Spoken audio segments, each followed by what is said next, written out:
오늘 주신 하나님의 말씀은 마태복음 2장 1절에서 12절 말씀입니다. 마태복음 2장 1절에서 12절 말씀.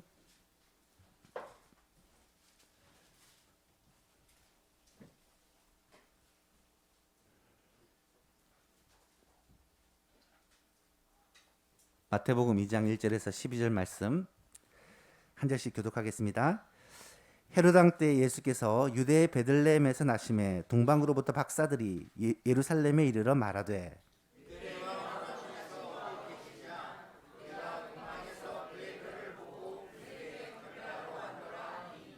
헤롯 왕과 온 예루살렘이 듣고 소동한지라.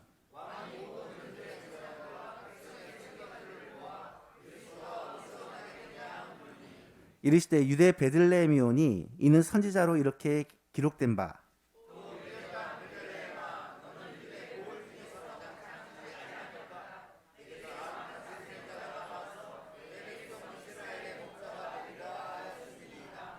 이에 헤롯이 가만히 박사들을 불러 별이 나타난 때를 자세히 묻고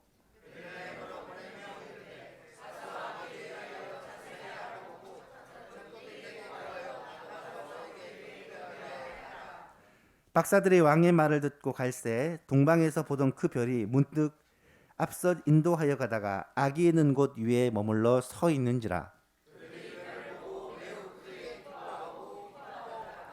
집에 들어가 아기와 그의 어머니 마리아가 함께 있는 것을 보고 엎드려 아기께 경배하고 보배합을 열어 황금과 유향과 모략을 예물로 드리니라.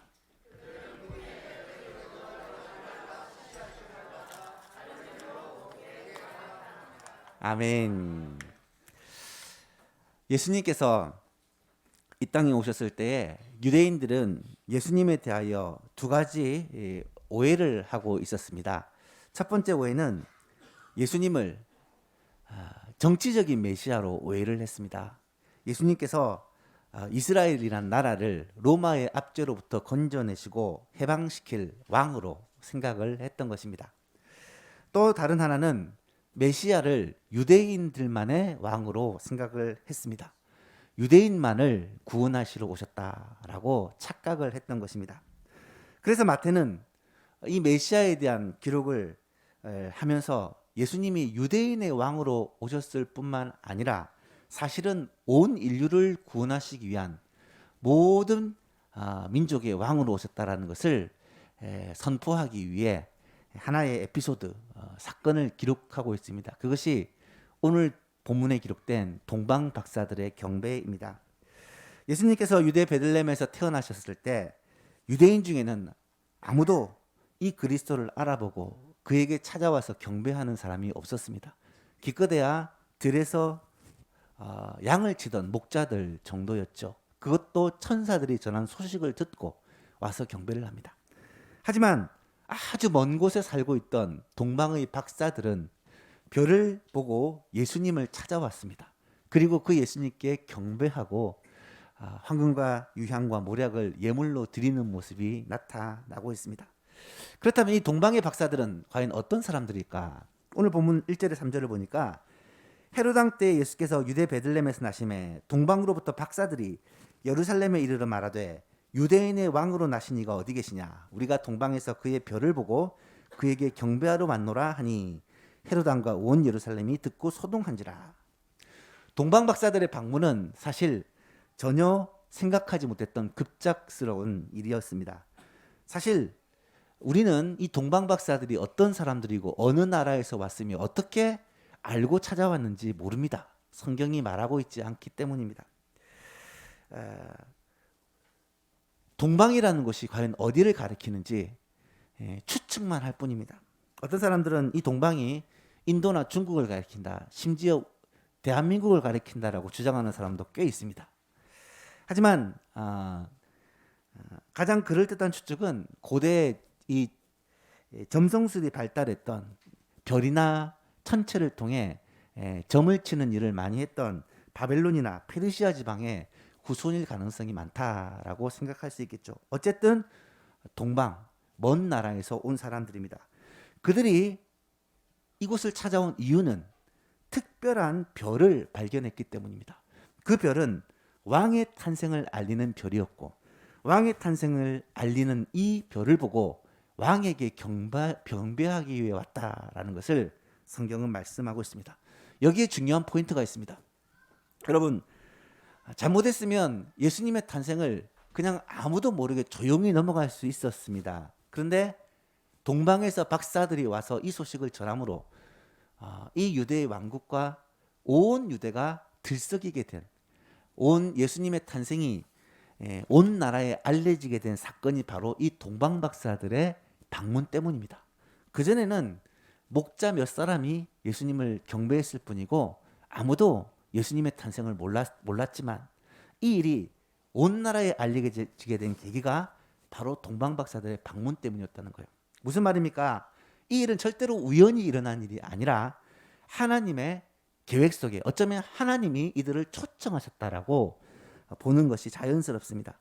이스라엘 백성, 자기 백성에게 왔으나 그들이 무지하여 예수님을 알아보지 못하고 경배하지도 않고 환영하지도 않았지만, 하나님은 이들과 아무 상관없지만 단순히 별을 보고 찾아온 먼 나라의 박사들을 통해 예수 그리스도의 탄생을 온 나라가 알게 만드셨다라는 것이죠. 여러분, 이 사실은 우리에게 그대로 적용해 본다면 지금 예수님의 탄생, 온 인류의 구원자의 탄생에 대해서 세상 사람들이 잘 모릅니다.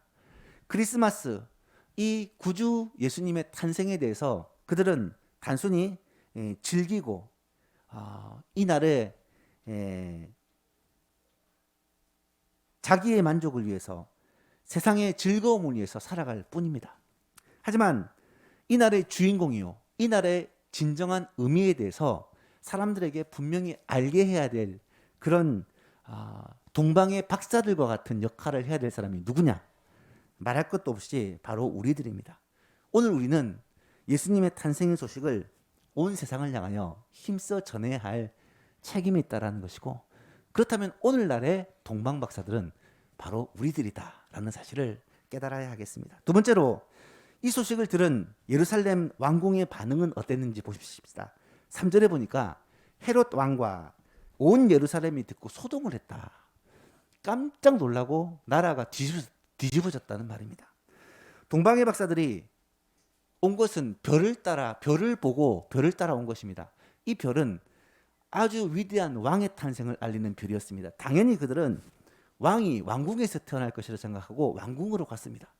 왕궁에 갔는데 헤롯 왕이 이 사실을 전혀 모르고 있고, 이 헤롯 왕궁에서는 아무런 아이의 탄생이 일어나지 않았다라는 거예요. 여러분, 헤롯 왕이라는 사람은 좀 독특한 왕입니다. 유대인의 왕이지만 유대 사람이 아닙니다. 이 헤롯은 이두메 출신의 에돔 사람입니다.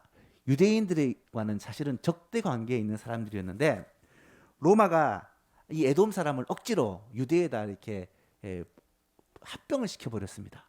관리가 편하게 하기 위해. 그러다 보니까 유대인으로 그냥 들어오게 된, 사실은 유대인과 원수에 가까운 민족 출신입니다.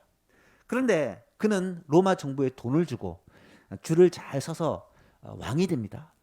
그래서 이 왕으로서의 인정을 받기 위해서 그가 했던 방법이 예루살렘 성전을 새롭게 짓는 것이었습니다. 사실은 이제 증축이라고 하는데 거의 새롭게 짓는 것입니다. 거의 70년 정도의 시간을 들여서 어마어마한 돈을 투자해서 예루살렘 성전을 아름답게 짓습니다. 그로 말미암아 유대인들의 마음을 조금 샀는데, 이 예루살렘 성전과 함께 이방 신전도 함께 짓는 바람에 또 유대인들과 마찰을 많이 겪게 되는 그런 왕이었습니다. 어쨌든 유대인들을 다스리는 왕이지만 유대인도 아니었고 유대인들과 적대 관계에 있는 왕이 헤롯입니다. 그런데 그 헤롯은 어쨌든 자신의 왕권을 유지하는데 온 관심이 있었습니다. 그래서 헤롯 대제, 예수님을 탄생하셨을 때 그 헤롯 대제는 이 왕권을 유지하기 위해 자신의 자녀 친척들을 모조리 죽여버립니다. 누구도 자신의 왕권을 위협하지 못하도록 말입니다.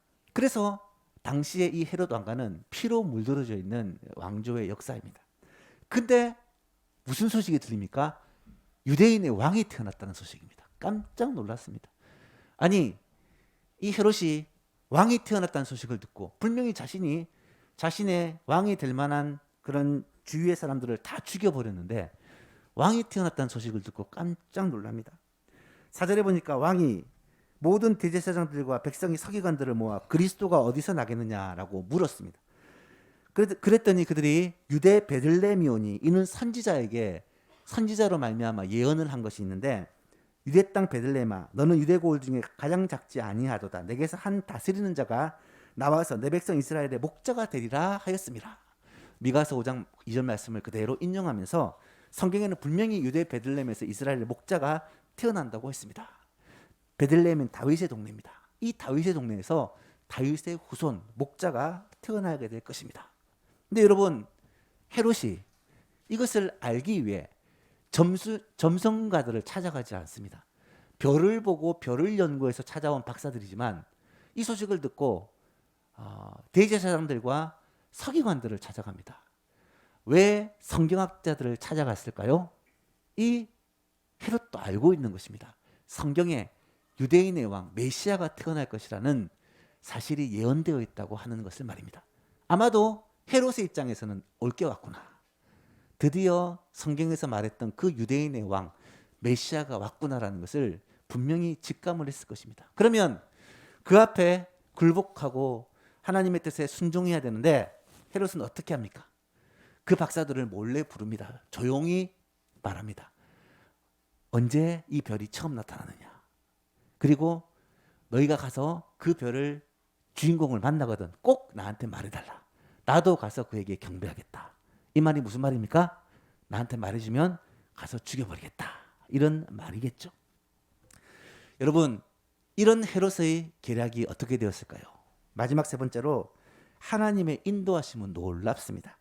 7절 8절을 보니까 이에 헤롯이 가만히 박사들을 불러 별이 나타난 때를 자세히 묻고, 때를 물었다는 말은 태어난 메시아의 나이를 알기 위함입니다.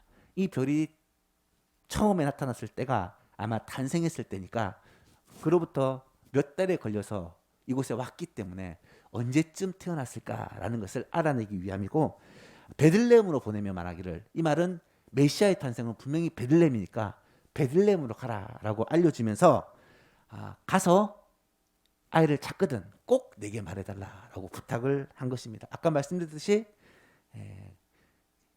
말해주면 가서 죽이겠다는 속셈이죠.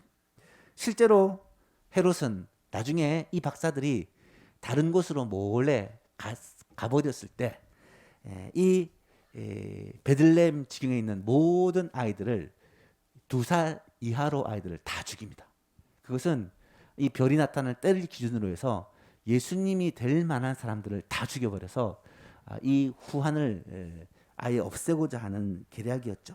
그런데 하나님은 어떻게 인도하십니까? 박사들이 왕의 말을 듣고 갈새 동방에서 보던 그 별이 다시 나타났습니다. 문득 앞서 인도하다가 악이 있는 곳에 머물러 섰습니다. 그래서 그 별을 보고 박사들이 기뻐했다. 매우 크게 기뻐하고 기뻐했다. 이 표현이 이 헬라어에서 엄청난 강조가 되어 있습니다. 너무너무 기뻐했다. 박사들이 그 별을 다시 발견하고 그 별이 한 아이 위에 서 있는 것을 보고 너무너무 기뻐했다라는 말입니다. 여러분, 오늘 우리가 구주 예수님의 탄생 성탄을 기뻐할 때 이 박사들이 가졌던 기쁨을 우리도 한번 맛보았으면 좋겠습니다. 우리를 위하여 구주가 나셨다. 우리와 함께 하시기 위해서 임마누엘 주님이 이 땅에 오셨다는 것이 우리에게 정말 감격과 기쁨이 되었으면 좋겠습니다. 그리고 11절 12절에 보니까 집에 들어가서 아기와 그의 어머니 마리아가 함께 있는 것을 보고 엎드려 아기에게 경배하고 보배압을 열어 황금과 유향과 모략을 선물로 드립니다. 그리고는 꿈에 헤롯 댁으로 돌아가지 말라는 명령을 받고 바로 자신의 고향으로 돌아가 버립니다. 하나님께서 인도하신 거죠. 여러분, 성경을 읽을 때 우리는 항상 좀 감정이입이 필요합니다. 우리가 동방의 박사들이 되어보는 거예요. 이 상황을 한번 생각을 해보는 것입니다. 묵상을 해보는 것입니다. 여러분, 동방의 박사들은 별을 보고 찾아왔습니다. 이 별은 위대한 왕의 탄생을 가리키는 별이었습니다. 그래서 멀리까지 가장 귀한 보물을 들고 그 왕에게 경배하기 위해 온 것입니다. 그렇게 고대하고 기다리고 얼마나 그 왕에 대하여 그 간절한 마음이 있었으면 그 박사들이 먼 나라에서 멀리까지 여행을 하고 귀한 예물을 준비해서 드렸을까요? 근데 그 위대한 왕을 눈앞에 직접 본 것입니다. 눈앞에 보고 그 앞에 엎드려 아기 예수님께, 아기에게 경배하는 모습. 마리아에게 경배 안 했습니다. 아기 예수에게 경배하는 모습을 보게 됩니다. 그런데 여러분, 그 아기의 탄생은 그들이 예상했던 왕이 아닙니다. 왕궁에서 화려한 곳에서 태어난 아기가 아닙니다. 물론 이 당시는 아기가 태어난 지 어느 정도 시간이 지났기 때문에 오늘 본문에 보니까 한 집에 들어갔다. 누가복음에 나왔던 그 마국과 말구유가 아니고 한 집에 아마 상당히 시간이 지난 후에 이 베들레헴에서 고향으로 올라가지는 못하고 아마 마리아와 요셉이 한 집에서 머물러 있었던 것 같아요. 집에 들어가서 아기 예수님께 경배하는 모습을 보게 됩니다. 여러분, 여기서 분명한 사실은 이 동방의 박사들이 볼품없는 조그만한 집에, 그것도 뭐 특이할 게 전혀 없는 평범한 아기의 탄생이 위대한 왕 메시아, 내가 별에서 보았던 그 위대한 왕의 탄생이라는 확신을 가졌다는 거예요. 왜 그런 확신을 가질 수 있었을까? 이 박사들은 이 별을 보고 이 별의 인도함을 따라 왕의 탄생을 위해서 이것까지 왔던 것이고, 그 왕에게 별의 지시하심을 받고 왕에게 경배하고 왕께 영광을 돌린 후에 자기 나라로 돌아갔다는 것입니다. 여기서 알 수 있는 중요한 사실이 무엇입니까? 예수 그리스도의 탄생은요, 모든 사람에게 환영받는 그런 영광스러운 탄생이 아니었다는 거예요. 여러분 보십시오. 예수님이 태어났다는 소식을 전해 들었던 사람들의 모습을 보십시오. 헤롯 왕은 자신의 정치적인 라이벌이 태어났다는 것 때문에 두려워하여 그 아기를 죽이려고 계략을 세우고 또 나중에는 그 일을 실행까지 합니다. 종교 지도자들, 대제사장들, 서기관들, 바리새인들, 이런 종교 지도자들은 성경을 너무 잘 알고 있기 때문에 메시아의 탄생을 기다렸던 사람들인데, 정작 메시아가 오니까 어떻게 합니까? 그들의 기득권을 빼앗기지 않기 위해서 이 메시아를 멸시합니다. 당시 유대를 다스리고 있던 로마 사람들, 이 로마 사람들은 이 유대인의 왕 메시아의 탄생을 들어서는 알고 있었는데 그것이 자기 나라의 위협이 될 거라 생각하고 결국 유대인의 왕 메시아를 잡아서 십자가에 못 박아 죽입니다. 예수님은 자기 땅에 자기 백성에게 왔는데 아무도 예수님을 환영하고 영접하고 예수님을 메시아로 받아들이지 않습니다. 이들의 이면에는 당연히 예수님의 탄생을 가장 싫어하는 사탄의 역사가 있었다라는 것을 우리는 알고 있습니다. 여러분, 오늘날에도 똑같습니다. 오늘날에도 예수님의 탄생, 하나님께서 자기 백성을 구원하시기 위해서 믿는 자들에게 영생을 주시기 위해서 이 땅에 오셨고, 하나님께서 우리와 함께하기 위해서 아이의 모습으로 이 땅에 태어나셨지만 지금도 예수님의 탄생을 진심으로 기뻐하고 감사하고 환영하고 좋아하는 사람은 소수라는 것입니다. 오늘날 성탄절에 세상은 들썩입니다. 무엇으로 들썩입니까? 예수님 때문에 들썩이는 것이 아니라 축제로, 트리로, 불꽃으로, 세상의 즐거운 데이트로, 가족끼리 파티로 들썩이고 있습니다.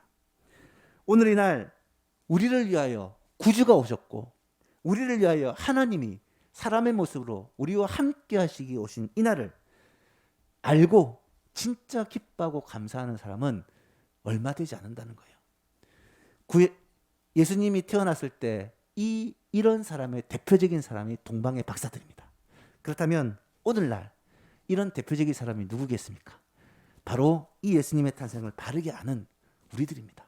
특별히 이 밤에 이 예수님의 탄생을 기뻐하며 감사하며 칸타타로 영광을 돌리는 우리 예수만교회가 이 사실을 분명하게 알고 예수님의 탄생의 이 기쁜 소식을 동방의 박사들처럼 똑바로 알고 경배하고 영광을 돌리는 그러한 소수가 되어서 하나님께 영광을 돌리며 또 우리 안에는 하나님이 주시는 진정한 기쁨과 감격과 찬송으로 충만한 가장 복된 이 시간이 될 수 있기를 주님의 이름으로 축복합니다.